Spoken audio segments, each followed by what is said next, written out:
গণেশ চতুর্থীতে খুব সহজেই বাড়িতে বানিয়ে ফেলুন এরকম সিমুই।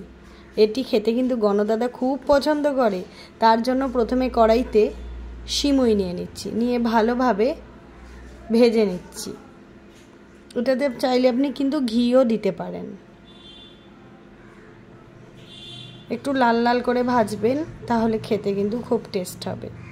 তারপর দিয়ে দিচ্ছি স্বাদ মতন চিনি, তার আগে দিয়ে দিয়েছি দুধ।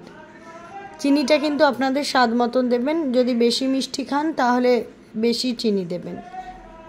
তারপর দিয়ে দিচ্ছি ড্রাই ফ্রুটস, এতে কাজু বাদাম আর কিশমিশ রয়েছে। এগুলো দিয়ে ভালোভাবে দুধটাকে ফোটাবো। একটু ঘন করে দুধটা ফোটাবেন, তাহলে কিন্তু খেতে বেশ ভালো লাগবে। দেখুন সিমুই ভালোভাবে ফুটে উঠেছে, একদম রেডি হয়ে গেছে এই সিমুই। ভিডিও ভালো লাগলে লাইক, শেয়ার, সাবস্ক্রাইব, কমেন্ট করে পাশে থাকবেন। নতুন কোনো রেসিপি দেখতে চাইলে অবশ্যই কমেন্ট করবেন। দেখুন কালারটা কি সুন্দর এসছে, খেতেও কিন্তু অসাধারণ হয়েছে। চাইলে কিন্তু আপনারা আরেকটু এটা শুকাতেও পারেন।